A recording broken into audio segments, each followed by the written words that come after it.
13절로 21절 우리 한 절씩 같이 교독하면 좋겠습니다.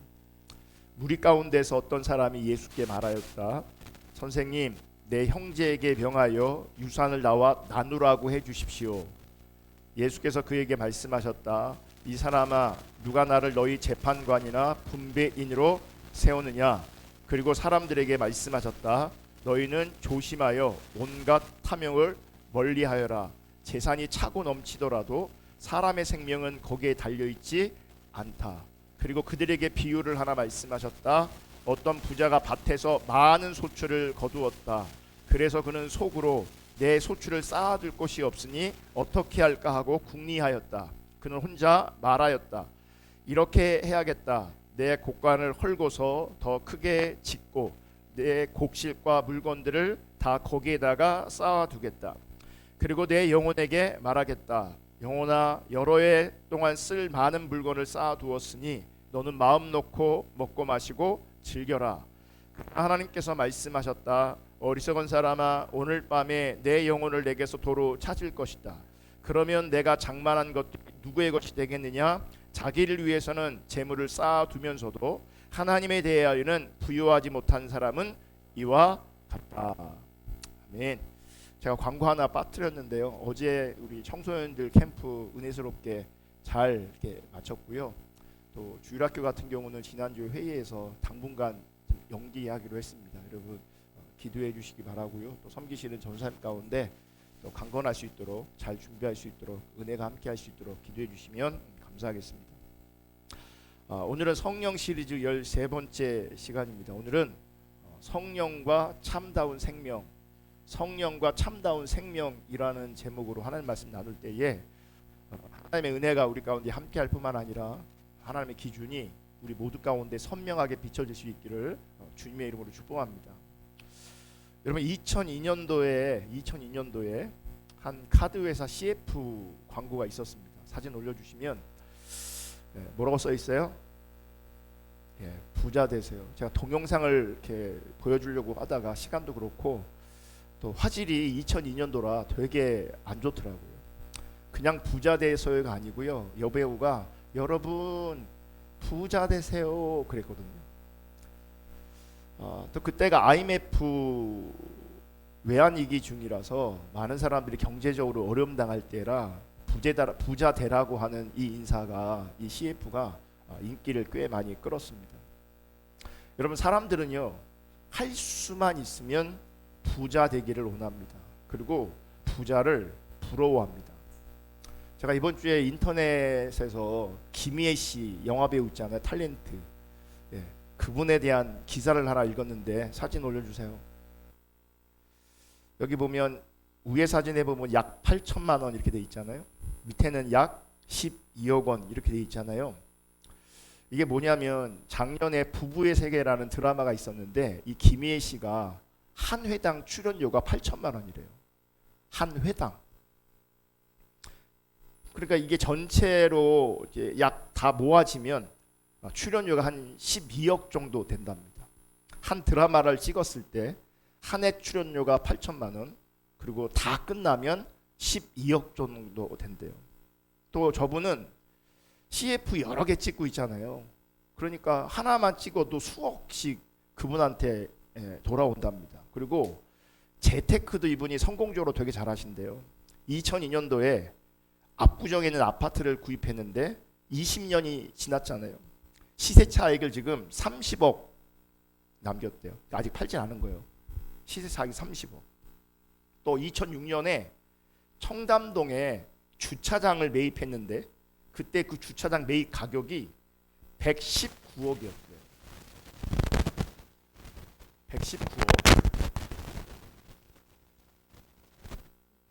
119억이었고요. 그 주차장에서 나오는 요금 수입이 한 달에 3천만 원이에요. 매달. 이거 말고요. 저거 핸드마이크로.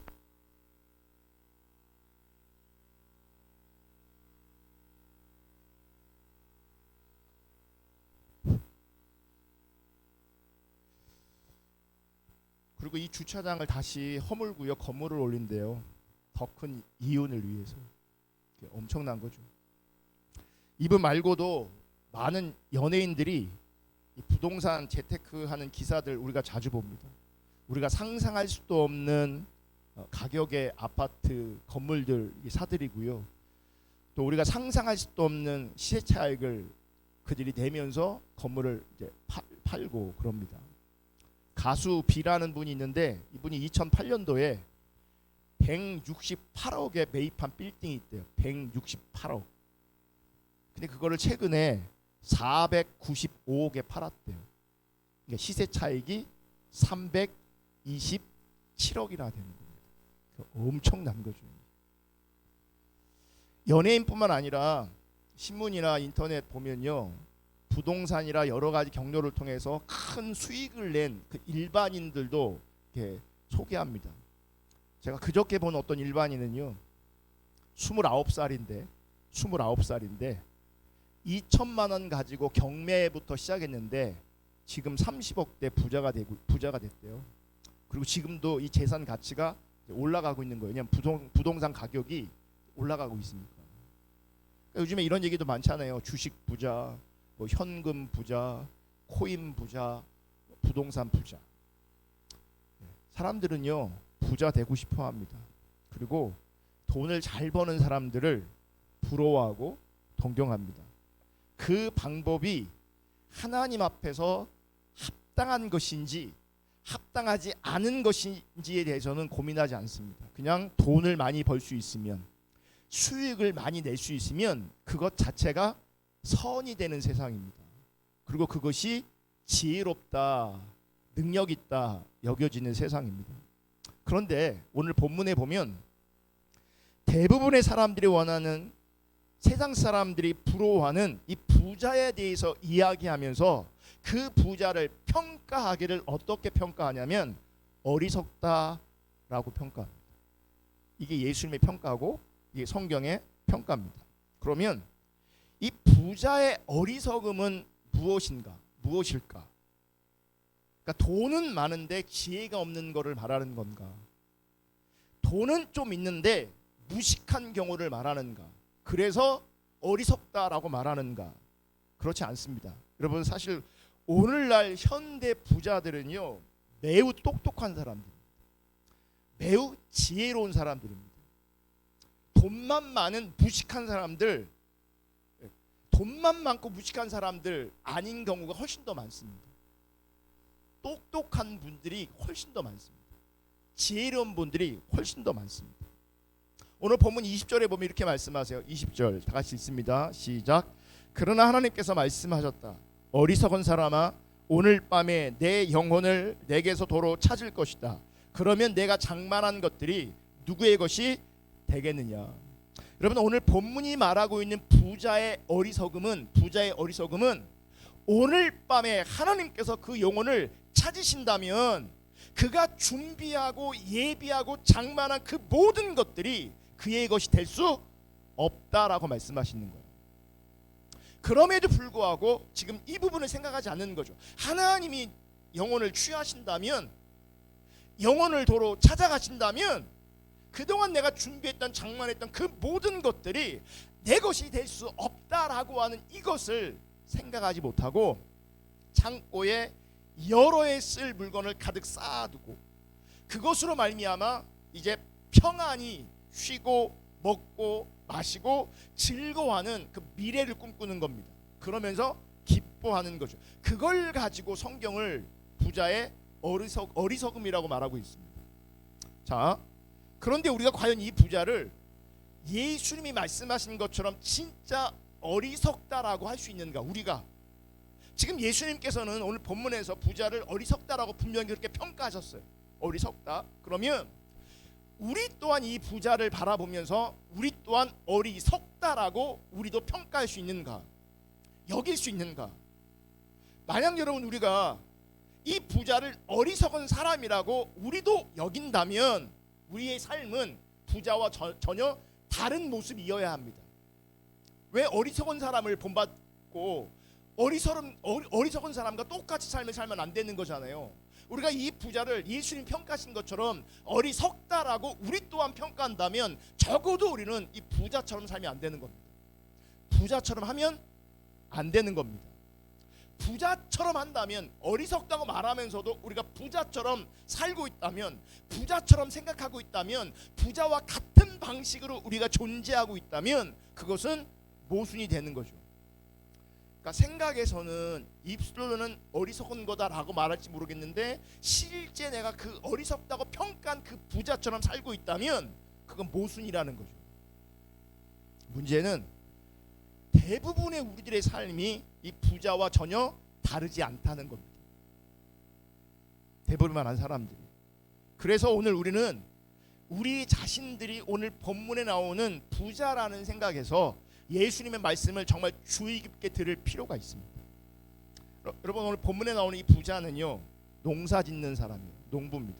그런데 어느 해 농사가 엄청 잘 된 겁니다. 소위 말하는 대박이 된 거죠. 그러니까 수확이 엄청 늘었어요.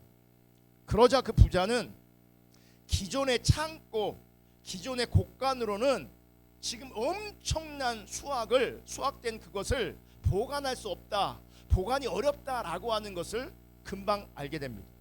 그래서 부자는 큰 창고를, 곡간을 다시 짓습니다. 그리고 소출과 물건을 거기다가 보관합니다.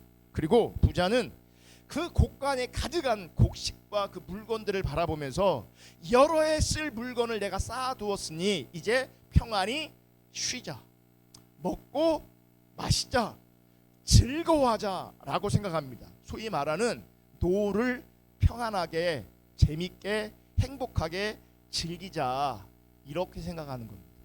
이렇게. 자, 보세요. 여기까지만 들으면 이 부자가 지금 잘못한 게 있어요? 있어요, 없어요? 잘못한 게 없죠. 여러분, 지금 부자는요, 부당하게 재산을 모은 것도 아닙니다. 농부잖아요. 그 농부는 자기가 땀 흘린 만큼, 수고한 만큼 뭐예요? 그 대가를 얻은 거잖아요. 그러니까 우리 자본주의 시대에 어떤 사람들이 시대 차익을 많이 누리는 것과는 좀 차원이 달라요. 이분은 정말 순수하게 소출이 늘었던 거예요. 정말 정당하게 소출을 거둔 거예요. 부당하지 않아요. 그러니까 많은 소출을 얻은 농부는요, 그 수확한 많은 소출을 바라보면서 어떤 마음이 들겠습니까? 당연히 든든한 마음이 들겠죠. 든든한 마음. 그리고 그 많은 소출을 바라보면서 이제 노후는 편안하게 지낼 수 있겠다라고 생각할 수 있겠죠. 당연히. 여기서 부자의 잘못이 있어요? 여기서 부자의 잘못은 없어요. 사실 지금 이 부자의 모습은요, 우리가 원하는 모습이에요. 내가 원하는 모습이에요. 우리도요, 기회만 된다면, 기회만 있다면 이 부자처럼 되길 원하고, 이 부자처럼 돼서 이 부자가 지금 생각하는 것처럼 나도 그렇게 생각하길 원해요. 재산이 많아져서, 넉넉해져서 내 노후는 이제 안전하다, 쉬면서 즐기면서 편안히 살고 싶다, 이러면 이건 누구나 꿈꾸는 우리의 소원일 수 있어요. 그러니까 부자가 말한 거, 부자가 생각하는 거 나쁘지 않다고요. 우리도 소망하고 있다고, 우리도 원하고 있다고. 그러니 오늘 본문에 나오는 이 부자는 사실은 어리석은 사람이 아니라 세상 관점에서는 굉장히 지혜로운 사람일 뿐만 아니라 똑똑한 사람일 수 있습니다. 여러분, 오늘날 우리 사회의 문제 중에 하나가 노후잖아요. 그러니까 어떤 분들은 노후 대책이 너무 잘 돼 있어서 문제 안 할지 모르겠지만, 오늘 본문에 있는 부자처럼 그냥 편안하게 즐기면서 살자, 이런 사람도 있겠지만, 정말 많은 사람들이 노후가 불안하잖아요. 노후 대비에 대해서 걱정이 있잖아요. 그러니 이 노후를 위해서 미리 준비하는 것은요, 어리석은 게 아니라 지혜로운 거죠. 여러분, 할 수만 있으면 노후를 잘 준비할 수 있기를 주님의 이름으로 축복합니다. 아멘. 노후 안 준비하고 싶어요. 노후를 잘 준비할 수 있어요. 할 수만 있으면 노후를 잘 준비하는 게 지혜로운 거예요. 그 지혜로운 거예요. 도리어 노후 생각하지 않고, 미래를 생각하지 않고, 수확한 거 흥청망청 써버리고, 돈 번 거 흥청망청 써버리는 것, 그게 도리어 미련하고 어리석은 거죠. 그게 도리어. 그런데도 예수님은 이 부자를 지혜롭다라고 말하는 것이 아니라 어리석다라고 분명하게 말하고 있어요. 왜 그럴까? 그러니까 세상적인 관점에서 오늘 본문에 나오는 부자는 분명히 지혜로운 사람이고 자기 미래를, 자기 노를 잘 준비했던 사람인데, 어떤 면에서는 성실한 사람인데 왜 그를 향해서 미련하다고 말하는가? 왜 그를 향해서 어리석다라고 말씀하시는가? 왜 그럴까? 여러분, 오늘 본문에 나오는 부자는 지혜로워 보이지만 어리석은 자로 지금 말씀하시는 것은, 부자가 오늘 죽으면 그동안 피땀 흘려가며 준비한 것이 내 것이 될 수 없다는 것을 생각하지 않은 것 때문에 그렇습니다. 내가 죽을 수 있는 존재다, 오늘 하나님이 내 영혼을 찾으실 수 있는 존재다라고 하는 것을 생각하지 않았기 때문에 어리석다라고 말하는 거예요. 여러분, 사람이 오늘 밤이라도 죽을 수 있다는 이 사실 모르는 사람이 없을 겁니다. 여러분 다 아실 겁니다. 다만 잊고 살 뿐이죠.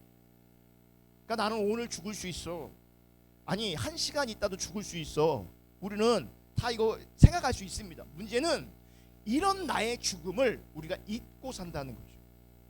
그러면 오늘 죽을 수도 있다는 이 생각을 매일 잊지 않고 우리는 살아야 되는가? 마치 오늘 나는 죽을 수 있어, 오늘 나는 죽을 수 있어, 이따가 나는 죽을 수 있어, 이렇게 매일매일 이 죽음을 생각하며 우리가 살아가야 되는가? 여러분, 사람이 죽음에 대해서 간혹 생각할 수는 있지만, 제가 좀 전에 고백했던 것처럼 나는 오늘 죽을 수 있어, 나는 이따가 죽을 수 있어, 이렇게 늘 죽음을 생각하는 것은요 가능하지 않아요. 무리예요. 그리고 우리가 그 죽음을 그렇게 생각하고 있지도 않아요.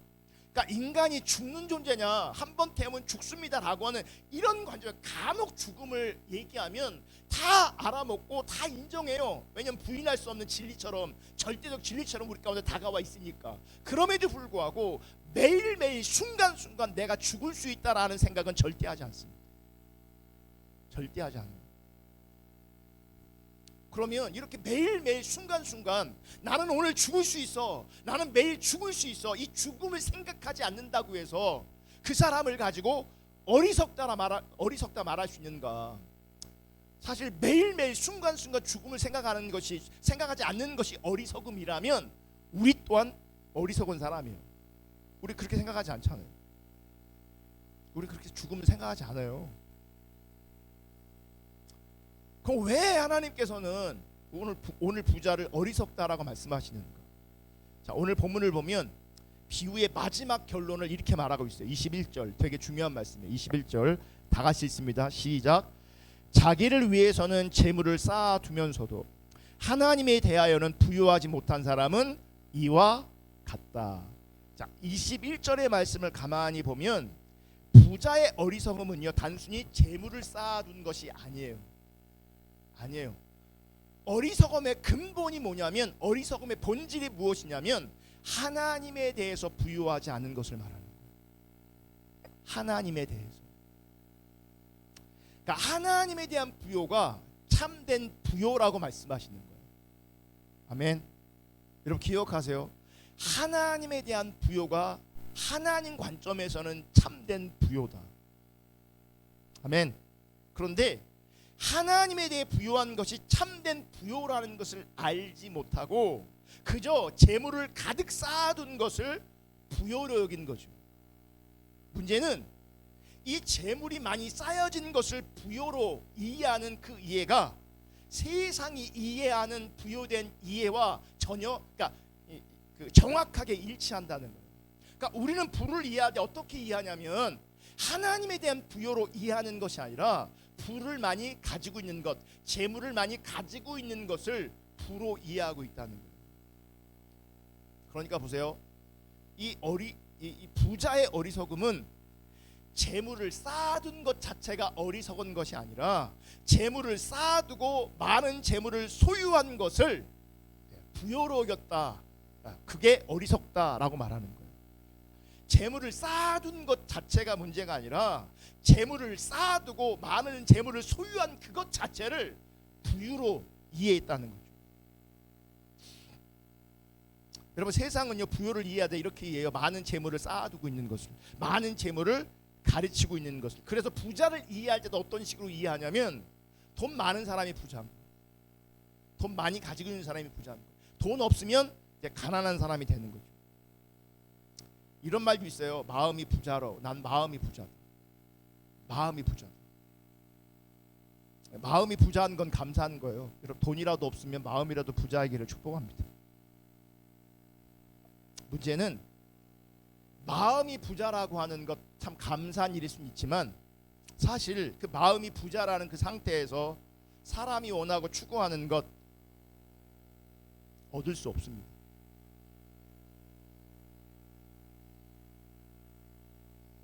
사람이 원하고 사람이 추구하는 것은요 그럼에도 불구하고요 마음의 부자가 아니라 돈 많은 부자입니다. 여러분 마음의 부자를 선택하시겠습니까? 돈 많은 부자를 선택하시겠습니까? 당연히 돈 많은 부자겠죠. 왜 그래요? 마음이 부자일지 몰라도요 먹고 마시는 문제가 해결되지 않을 수 있고요 원하는 거 얻지 못하기 때문에 그렇습니다. 하나님에 대해 부유하라. 우리한테는 똑같을 수 있어요. 마음의 부자가 있어요. 돈 많은 부자가 있어요. 하나님으로 부유한 사람이 있어요. 왜 마음의 부자가 영향력이 없는가? 효과가 없는가? 왜 하나님에 대한 부유가 효과가 없는가? 여러분 하나님에 대해서 부유할지 몰라도요 그것이 재물과 연관되지 않을 수 있어요. 세상이 원하는 부자의 개념은 부의 개념, 부유의 개념은 실제로 돈이 많은 것인데 마음의 부자는 돈이 없어요. 돈이 없을 수 있죠. 하나님에 부유한 사람도요 뭐가 없을 수 있어요? 재물이, 돈이 없을 수 있어요. 왜냐하면 하나님에 대해 부유한 것과 재물이 반드시 연결되는 것이 아니기 때문에 그래요. 소위 말하는 거짓 신앙인 기복 신앙에서는 이 신앙과 재물이 연결시키기도 하지만 정확하게 그것은 성경과 상관없는 왜곡된 신앙일 뿐이에요. 여러분 하나님을 부유한 것과 돈은요 상관이 없는 경우가 대부분이에요. 상관이 없어요. 상관이 없다고. 자 오늘 예수님께서 이 비유를 말씀하신 동기부터 먼저 좀 살펴보기로 하는데 어떤 사람이 예수님께 찾아와서요 유산 분배 문제를 해결해 달라고 합니다. 그 유산 분배 문제를 해결해 달라고 하는 그 사람에게 예수님께서 이렇게 말씀하세요. 자 누가복음 12장 13절부터 15절. 무리 가운데 어떤 사람이 예수께 말하였다. 선생님 내 형제에게 명해서 유산을 나와 나누라고 해주십시오. 예수께서 그에게 말씀하셨다. 이 사람아 누가 나를 너희의 재판관이나 분배인으로 세웠느냐. 그리고 사람들에게 말씀하셨다. 너희는 조심하여 온갖 탐욕을 멀리하여라. 재산이 차고 넘치더라도 사람의 생명은 거기에 달려있지 않다. 여러분 지금 예수님께서 하신 말씀의 뜻은 무엇이냐면 예수님은 사람들의 이 재물의 문제를 해결해 주는 분으로 오시지 않았다는 겁니다. 어떤 한 사람이 유산 문제가 생긴 거예요. 형하고 나랑 나눠야 되는데 형이 안 주는 거예요. 안 주는 거예요. 그러니 누구를 찾아가는 거예요? 예수님을 찾아가요. 나누게 좀 해달라고. 자 여기서 보면 자 이 형제는 예수님을 아는 거예요. 그러니까 모르는 사람이 찾아가서 이 문제 해결해 줄 수 없는 거잖아요.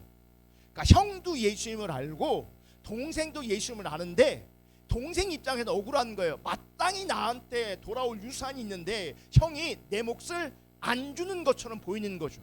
그러니까 답답한 거죠. 그리고 억울한 거죠. 그래서 예수님 찾아가서 형이 좀 말해갖고 유산을 공평하게 합리적으로 상식적으로 나누게 해달라고 요청해 주는 거예요. 그러니까 예수님이 나서 주시면 이 문제가 해결될 수 있을 어떤 기대를 갖는 거죠. 그래서 예수님께 나아가는 거예요. 그러니까 지금 예수님을 알지만 그럼에도 불구하고 이 유산 문제로 말미암아 예수님께 찾아 나온 이 사람의 관심은 형이 받은 그 유산을 나눠주는 것입니다. 형이 자신의 요구를 들어주지 않으니까 그 일의 해결을 누구한테 맡기냐면 예수님께 맡기는 거예요. 예수님께 부탁하는 거예요. 따라서 이 사람에게 예수님은 단지 자신의 문제를 해결해 주는 분일 뿐인 거예요. 그것이 여러분 세상이 생각하는 다른 예수의 실체인 겁니다. 성경에 다른 복음이 있잖아요. 다른 예수가 있거든요. 그 다른 예수, 다른 복음이 뭡니까? 그 예수라는 사람이 내 문제를 해결해 줄 수 있다는 거예요. 그리고 많은 사람들이 그 예수를 접근할 때 저분은 내 문제를 해결할 수 있는 분이야. 특별히 돈 문제, 이 세상 문제를 해결해 줄 수 있는 분이라고 받아들이는 거죠. 그렇게 여기는 거죠. 그런데 보세요. 진심으로 예수님이 누구이신가를 안다면, 예수님을 안다면, 그리고 예수님이 무엇 때문에 무슨 일을 위해 이 땅에 오셨는가를 안다면 돈 문제가 아닌 생명 문제에 대해서 우리는 질문을 던져야 합니다. 돈 문제가 아니라, 그러니까 돈 문제 해결을 위해서 예수님을 찾는 게 아니라 생명 문제를 가지고 예수님을 찾아야 되는 거예요. 그리고 여러분 돌아보셔야 합니다. 오늘 나는 예수님께 나왔는데, 예수님께 예배하기 위해서 나왔는데 나는 무엇을 위해 이 자리에 나와 있는가? 육신의 문제 때문에 주님 앞에 나와 있는가? 아니면 생명 문제 때문에 주님 앞에 나와 있는가?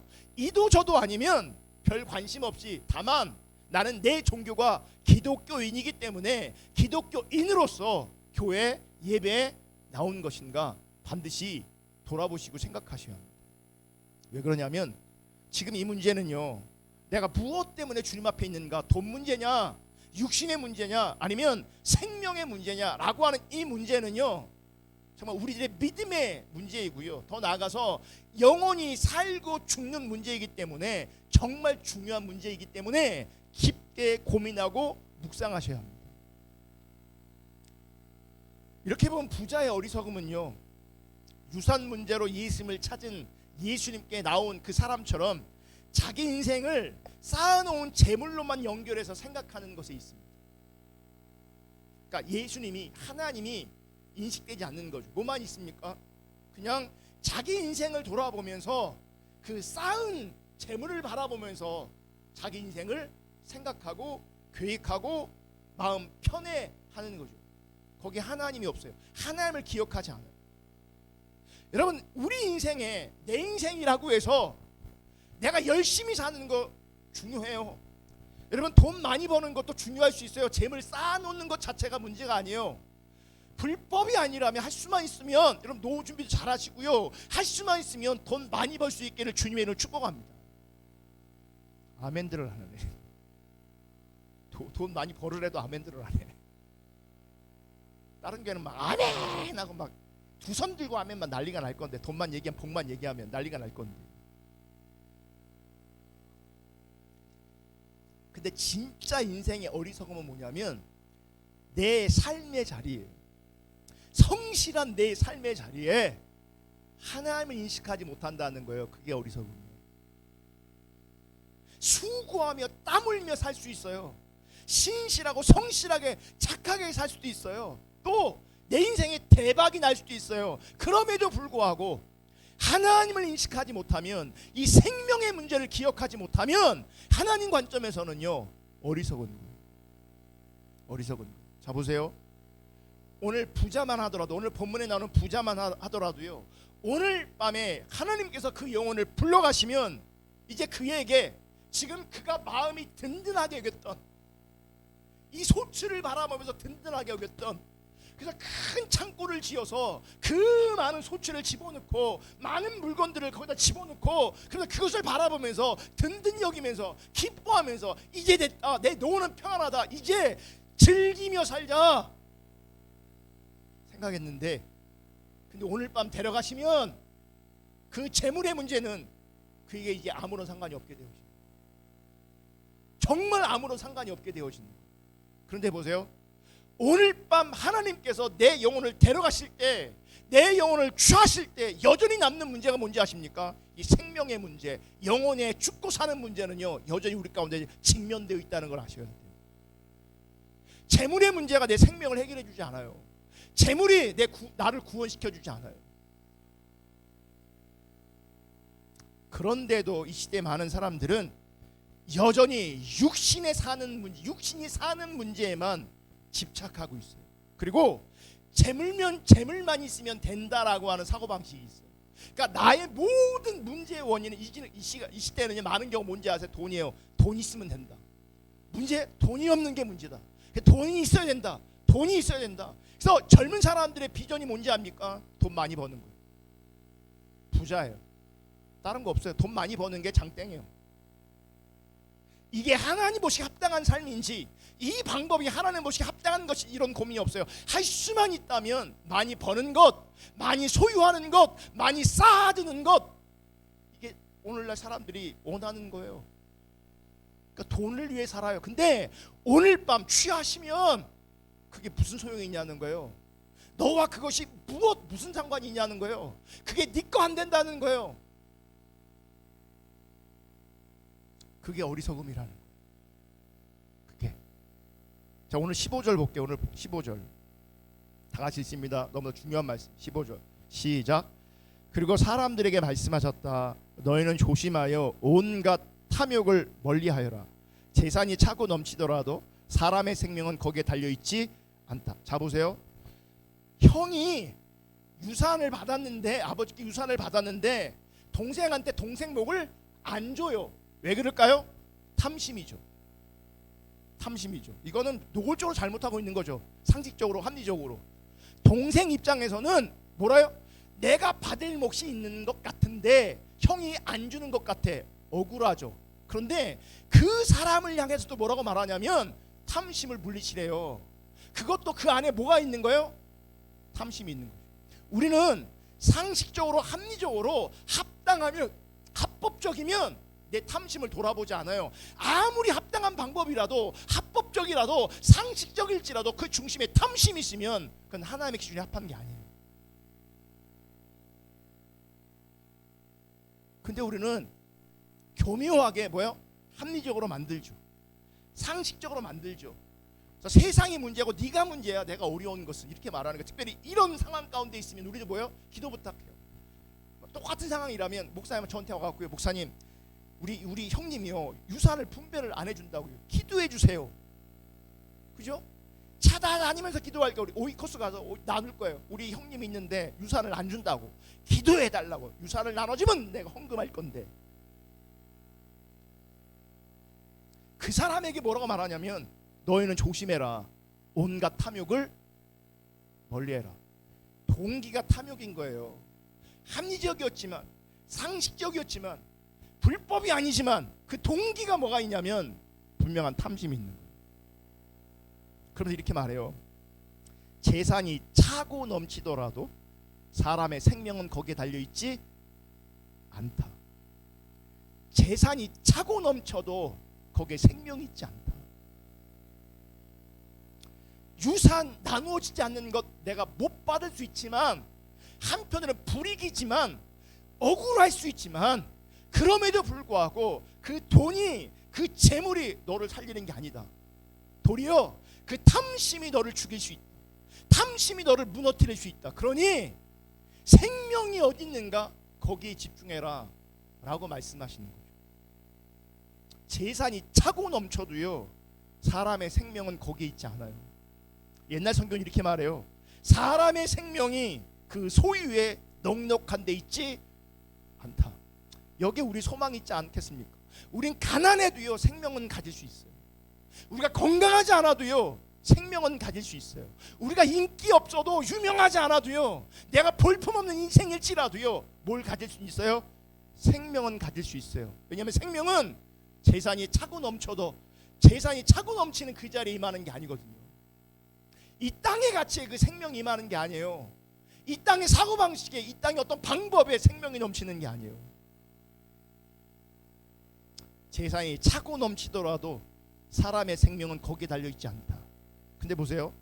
하나님 없는 세상 사람들이 이 말을 듣는다고요. 여러분, 우리 주변에 정말 돈 사랑하는 사람, 돈에 미친 사람들이 있을 거 아니에요? 그 사람한테 재산의 차고 넘침이 사람의 생명이 거기에 달려있지 않아 라고 말한다면 그 사람이 어떻게 얘기할까요?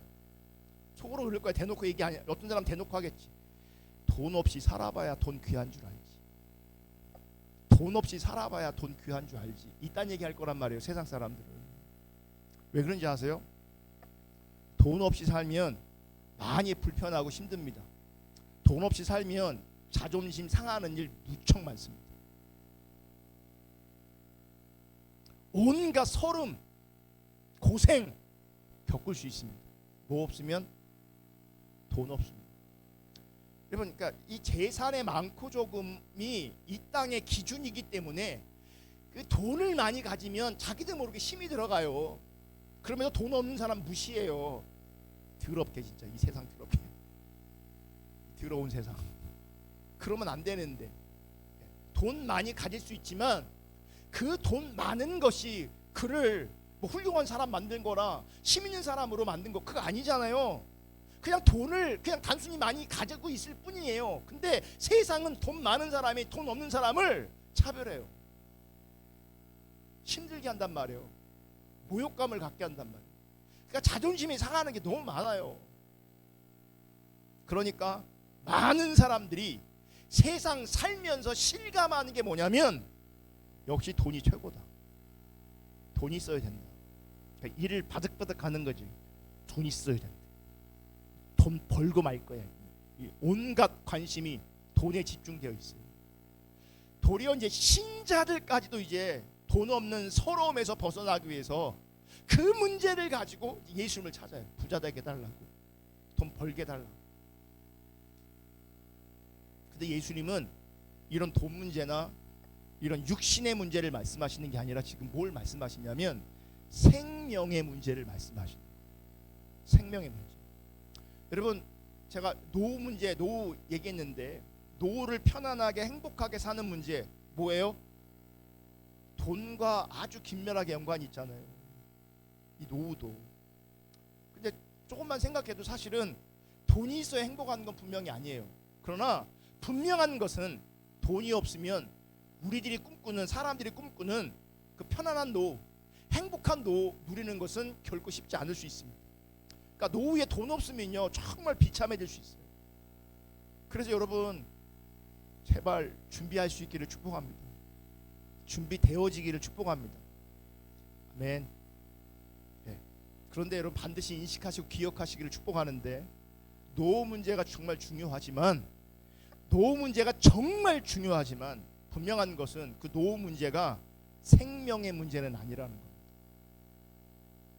그게. 그래서 혼돈하지 말라는 거예요.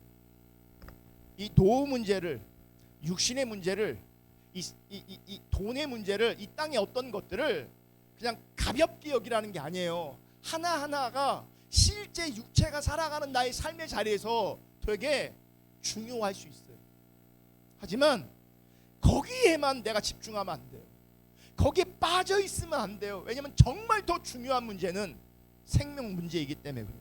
노후 문제가 중요하지만 노후 문제보다 더 중요한 게 뭐냐면 이 생명의 문제입니다. 아멘. 왜냐하면 노후라는 것은 인생에서 잠시 겪는 과정일 뿐입니다. 하지만 이 생명의 문제는 지금부터 영원과 직결되어 있는 문제예요. 그래서 인간에게 생명의 문제는요, 인생의 전부를 주고도 바꿀 수 없는 중대하고 심각한 문제임에도 불구하고 사람들은요 여전히 이 생명에 대해 생각하지 않습니다. 여전히 육신의 문제, 이 돈의 문제, 재물의 문제에만 빠져 있습니다. 그게 하나님 보실 땐 어리석어요. 오늘 목사님이 자기 군생활에 대해서 글을 썼어요. 페이스북에다가. 제목이 이래요. 마지막이 있을 것을 알고 사는 삶은 다릅니다. 마지막이 있을 것을 알고 사는 삶은 다릅니다. 여러분, 이게 굉장히 중요한 거예요. 마지막이 있다. 지금은 그냥 과정이에요. 마지막이 있어요. 그리고 마지막을 아는 사람은, 생명의 문제를 아는 사람은 삶이 달라져요. 그러니까 오늘 본문에 나오는 이 부자처럼 세상의 관점에서 지혜롭고 똑똑하게 살고 있다면 문제는 그 사람은 생명을 놓쳐버릴 수 있다는 거예요. 하나님 나라를 놓쳐버릴 수 있다는 거예요. 잠시는 지혜로웠는데, 잠시는 똑똑했는데, 그리고 잠시는 자기가 쌓아둔 것으로 말미암아 그의 육체가 편안했을진 모르겠지만, 그의 육체가 즐거웠을진 모르겠지만, 그럼에도 불구하고 끝날에, 마지막 날에 그는 아무것도 손에 쥘 수 없는 거예요. 생명도 그에게 있을 수 없는 거예요. 그래서 마지막이 있을 것을 알고 사는 삶은 분명하게 다르다는 거예요. 제가 좀 읽어볼게요. 저는 신학교 다니다가 공군에 입대하였습니다. 그때는 30개월 복무를 해야 했는데 훈련소에서 6주 동안 신약 NIV 성경을 이독했습니다. 그러니까 주님을 향한 열정이 있으니까 저도 이렇게 훈련 받을 때 잠깐 쉬면 사람들 5분간 휴식, 뭐 10분간 휴식 그런단 말이에요. 그러면 사람들 다 담배 핍니다. 그럼 그 속에서요, 이 성경책 조그만 거 집어넣고 갔다가 틈만 나면 저도 성경을 읽었어요. 틈만 나면 그 담배 연기 막 펄펄 풍기고 있는데, 훈련 받을 때 사람들이 담배를 피우는 쉬는 시간 말씀을 읽어갔습니다. 6주 자대에 배치되었어도 잠자는 시간 아침 이불 속에서 성경을 읽기도 했습니다. 자대 배치 후 첫 주일에 예배를 드리러 교회에 갔다 왔었습니다. 소대장님이 허락해서 갔는데요, 고참들이 난리가 났습니다. 얼차려도 받았습니다. 저 때문에 많은 사람이 고생했습니다. 나중 시간이 지나며 고참이 되어 갈 때는 후배들을 데리고 교회 갔습니다. 고참들이 그리 달가워하지는 않았습니다. 이게 중략된 거고요. 끝에 저기 스크린에 있는 거 보세요. 그러나 저는 이게 중요합니다.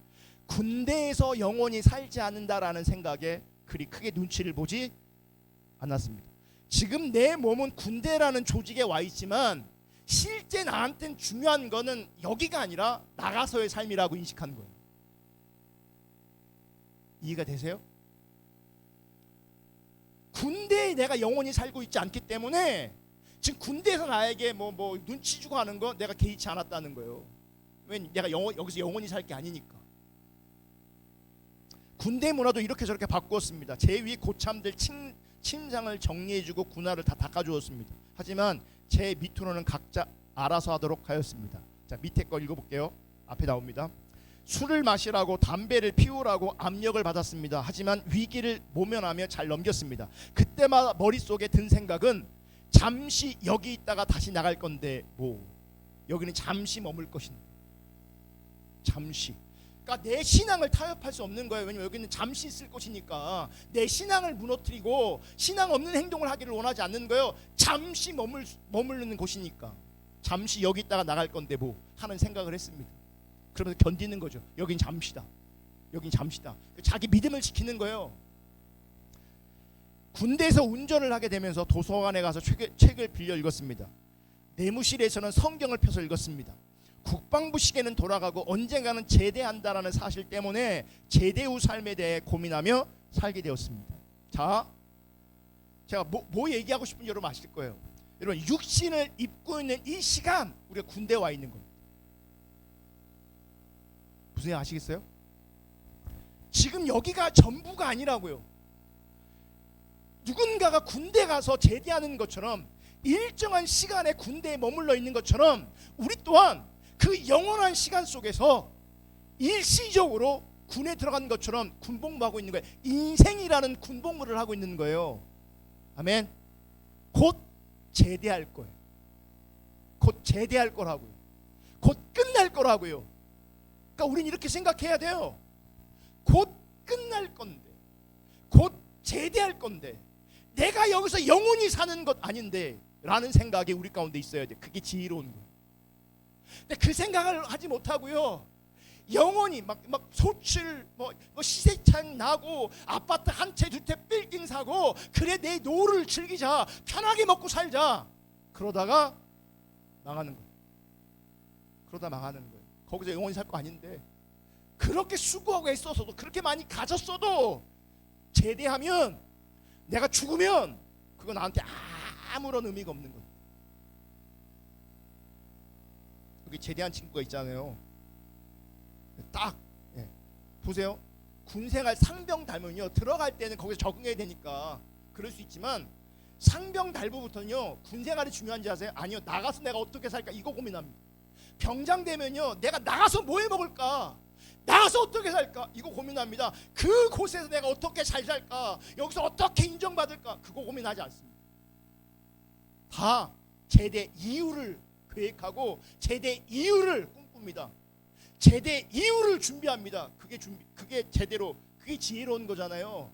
근데 많은 사람들이 그 죄대가 없는 줄 알아. 제대가 없는 줄 알고요, 여기서 열심히 살아. 여기서 적응하며 살아. 여기서 자기 믿음을 계속 부인해버려. 타협해버려. 제대하는 날이 온다니까요. 왔잖아요. 국방부 시계는 돌아가는 것처럼요, 하나님의 시계 반드시 돌아가고 있다는 걸 기억하셔야 돼요. 혹 우리가 노후 준비하지 못해서 우리의 말년이 좀 고단할 수 있어요. 우리의 말년이 좀 힘들 수도 있어요. 그럼에도 불구하고요, 이 생명의 문제만큼은 절대 포기하면 안 되는 거예요. 생명의 문제만큼은 절대 포기하지 않고 붙잡고 있는 것, 그게 하나님 관점에서는 지혜로운 거예요. 지혜로운 거예요. 여러분, 재물이 많은 것, 그것 자체가 잘못이 아닙니다. 하나님 주신 대로 살면 되는 겁니다. 하나님 많이 주셨으면 많이 베풀고 많이 섬기며 살면 되는 겁니다. 그렇게 하라고 하나님께서 재물 주신 겁니다. 그러니까 재물이 많은 것 자체가 잘못은 아니에요.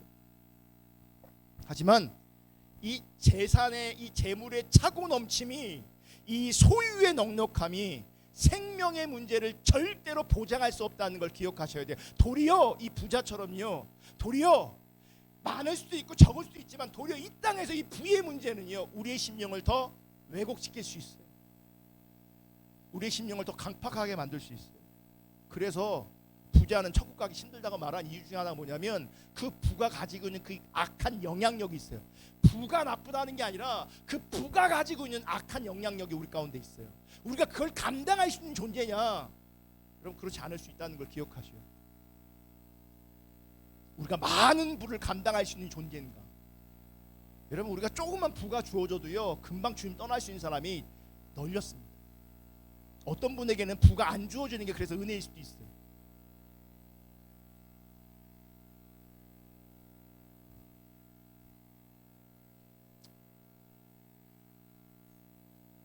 오늘날 생명보다는 소유에, 재산에 관심을 둔 사람들은 혹 그분이 신앙생활 할지 모르겠지만 예수님에게 관심이 없습니다. 십자가에 마음 두지 않습니다. 우리가 십자가 복음과 내적주의라는 책을 보면 복음에 방해되는 게 있거든요. 방해되는 요소 중에 하나가 뭐예요? 세상이에요. 그 세상 중에도 뭐예요? 부예요.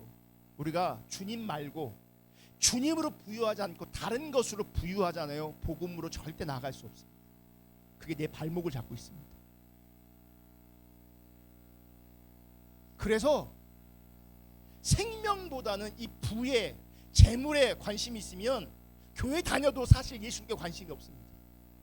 십자가에 마음 두지 않습니다. 예수님 덕분에, 예수님의 은혜로 재물이 넉넉해지면 이제 바랄 것이 없다라고 하는 심보를 가지고요, 막연하게 신앙생활합니다. 절박하게 신앙생활하지 않습니다. 하나님 찾지 않습니다. 하나님 얼굴 구하지 않습니다. 어제도 아이들 캠프하는데 그 목사님이 설교하면 그러더라고요. 여러분, 교회만 왔다 갔다 하면 안 됩니다. 하나님하고 은밀한 시간을 가지십시오. 그 은밀한 시간, 혼자 있는 그 은밀한 시간에 어떻게 지나냐가 그 사람의 믿음이 있는가가 드러난다고. 그러면서 혼자 있는 그 은밀한 시간에 이상한 짓 하지 말고, 죄 짓지 말고 말씀과 기도로 하나님과 교제하라고 이렇게 아이들한테 얘기하더라고요. 아이들한테. 근데 보세요, 우리 안에 세상이 들어와 있으면, 세상의 가치가 들어와 있으면요, 그 은밀한 시간에 주님 앞에 있지를 못합니다. 주님 앞에 있는 게 안 됩니다. 왜 그런 줄 아세요? 생명을 소중하게 여기지 않기 때문에. 여러분, 생명을 소중하게 여기지 않으면 그 어리석음으로 말미암아 결국 멸망과 심판을 맞이할 수 있다는 걸 기억하셔야 합니다.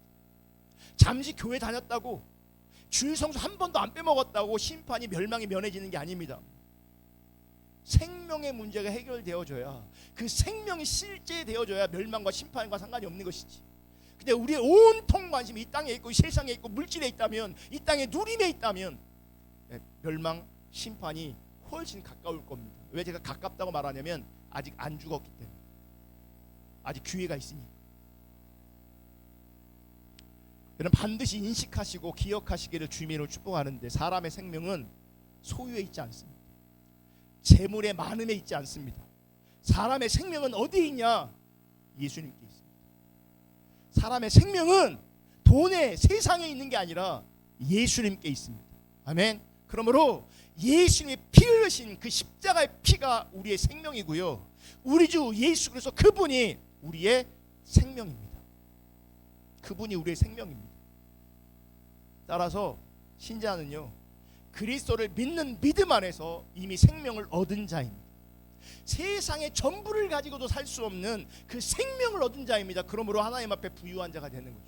하나님의 생명으로 부유한 자, 하나님 그분으로 부유한 자로 이 땅에서 존재할 수 있기를 축복합니다. 가난할지 모르겠지만, 병들었을지 모르겠지만, 유명하지 않을지 모르겠지만, 하나님의 생명을 가진 하나님으로 부유한 존재로 정말 하나님 앞에 설 수 있기를 축복합니다. 그리고 그 하나님으로 부유한 사람은요, 특징이 뭔지 아십니까? 그 생명이 은혜로 주어졌음을 알기 때문에 온전한 예배자로 그분 앞에 있기를 원합니다. 그분이 생명이기 때문에 생명 대신 그분을 높이고 생명 대신 그분을 기뻐하는 것 자체가 생명으로 여기는 겁니다. 그래서 예배에 참석하는 게 생명이 아니라 오늘 어떤 사람들이 떠드는 것처럼, 아니요, 예배라는 행위가 생명이 아니라 인격체이신 그 예수 그리스도 앞에, 그분의 발 앞에 엎드려져 있는 것, 그분을 높이는 것, 그분을 알고 그분을 사랑하는 것, 그분만을 바라보는 것, 그게 우리의 생명이에요. 그런 관점에서 예배는 생명이에요. 아멘. 이 하나님을 부유한, 십자가로 부유한 이 부유한 자리에 있으면 당연히 예수 그리스도를 보내신, 예수가 우리의 생명이기 때문에 그 예수를 보내신 그 하나님의 은혜와 사랑 앞에 감사하게 되는 거죠. 이 감사가 실제인 사람, 이 감사가 넘쳐나는 사람, 다른 건 몰라도 정말 그 예수님의 발 앞에서, 하나님 앞에서 감사할 수 있는 사람, 찬양할 수 있는 사람, 이 사람이 하나님 앞에 부유한 사람. 어리석은 사람 뭔지 아세요? 돈 많을지 몰라, 하나님에 대해서 부유하지 않으면 어리석은 거죠. 그럼 보세요, 거꾸로 하나님으로 부유하면 그 사람이 지혜로운, 생명으로 부유하면 그게 지혜로운 거라고요. 모르는 사람들이 이 땅의 것 가지고 하나님의 생명을 소유한 사람 멸시할지도 모르겠지만, 조롱할지 모르겠지만, 그건 잠시일 뿐이고요, 제대하는 날이 온다고요, 끝날이 온다고요, 우리가 주님 앞에 서는 날이 온다고요. 그 생명, 우리 예수 지켜낼 수 있기를 주님의 이름으로 축복합니다. 그러므로 육신의 문제, 소유의 문제, 우리가 절박하게 필요할 때도 분명히 있지만, 분명한 것은 우리는요, 생명의 문제를 지향합니다. 땅의 어떤 필요 때문에 기도할 수 있지만 그거 결과는 주님께 맡기는 거예요. 이렇게 될 수도 있고 저렇게 될 수도 있어요. 그런데 정말 우리가 놓치지 못하는 것, 잃어서는 안 되는 것, 생명이에요. 우리 주 예수 그리스도 그 생명이에요. 아멘. 자, 오늘 성령 시리즈인데 그냥 성령 얘기 한 번도 안 했잖아요. 이제 이 얘기하고 끝날라고. 성령의 역사는, 성령의 인도하심은, 성령의 감동하심은 소유가 아니라 생명에 있게 하십니다. 이게 성령의 역사입니다. 그래서 우리가 절박하게 하나님 앞에 엎드리면서 성령님 역사해달라고 간구하면서 소유가 아니라, 이 땅의 것이 아니라 생명에 내 마음 둘 수 있기를 성령님의 은혜를 구하셔야 합니다. 성령님의 임재를 구하셔야 합니다. 아멘. 그러므로 참다운 성령의 역사는 재물이 아닌, 소유가 아닌 생명 되신 우리 주 예수 그리스도를 바라보게 합니다. 그게 성령의 역사입니다. 자, 이렇게 볼 때 저는 우리 시대가 참으로 암울하다라고 생각해요. 왜 그러냐? 우리 주 예수 그리스도를 생명으로 여기지 않기 때문에 그래요. 제가 성령의 역사를 뭐라고요? 우리 주 예수 그리스도를 바라보게 하는 것, 예수를 생명으로 여기는 것, 이게 성령의 역사예요. 이게 성령의 감동이에요. 하나님, 어느 아파트를 사라 시세 차익을 누릴 수 있을까요? 기도하는 그거 성령 역사가 아니에요. 감동이 와도 그거 성령 역사 아니에요. 그거 하나님 무슨 무당입니까? 그리고요, 그거 하나님께 안 물어도 돼요. 이러면 세상에 전문가 많아요. 어느 땅을 살까요? 어느 집을 살까요? 뭐 경매 받을까요? 이거 하나님께 안 물어봐도요, 세상에 답해줄 사람 되게 많아요. 신앙인이라는 이유를 가지고요, 그거 갖고 하나님께 물어봐요. 뭐 살까요? 어떻게 할까요? 진짜 성령 역사는 그런 게 아니고요. 그런 감동이 아니고요. 예수를 바라보게 하는 거예요. 예수를 바라보게 하는 거예요. 이런 관점에서 우리 시대가 어둠이 너무 짙은 게 뭐냐면 세상 사람이나 교회를 다니는 사람들의 관심이 생명에 있지 않아요. 많은 사람이 여전히 다 돈에 있어요. 영적 암흑기예요. 그래서 우리 이렇게 기도해야 돼요. 성령이 오셔서, 성령이 우리 가운데 오셔서 생명이신 주님만 바라보게 하시고 하나님으로 부유한 자로 나를 세워주시고 우리 자녀들을 그렇게 세워달라고 기도해야 돼요. 다 돈의 노예가 되어 있어요. 어리석은 자로 살아가고 있어요. 미련한 자로 살아가고 있어요. 하나님 못 보는, 하나님 바라보지 않는, 하나님 찾지 않는 어리석고 미련한 자로, 교만한 자로 이 시대에 많은 사람들이 살고 있다고요. 그것에 대한 애통함도 우리 가운데 없다. 제가 표현을 못해서 그러죠. 우리 사람들이 하는 얘기, 그러니까 생각 없이 하는 얘기, 던지는 얘기들 보면 가슴이 쿵쿵 떨어질 때가 있어요. 그 말 한마디 안에 하나님이 없어요. 그들의 계획 안에 하나님이 없어요. 그냥 세상, 그냥 돈이에요. 지금은 재밌을지 모르겠지만, 지금은 든든할지 모르겠지만, 지금은 안전하다, 행복하다 말할지 모르겠지만 그날이 온다고요. 주님이 우리 영혼을 다시 찾아가실 날이 온다. 그날이 오늘이 될 수 있다고. 정말 하나님 앞에서 지혜로운, 정말 지혜로운 생명을 추구하는 저와 여러분 될 수 있기를 주님의 이름으로 축복하고요. 이런 관점, 우리 시대가 얼마나 어두운가, 정말 얼마나 어두운가라고 하는 것을 인식하여 정말 하나님을 찾는, 중보하는, 은혜를 구하는 그 자리에 우리 모두가 설 수 있기를 축복합니다. 찬양하고 마치겠습니다. 기도하겠습니다. 우리 마지막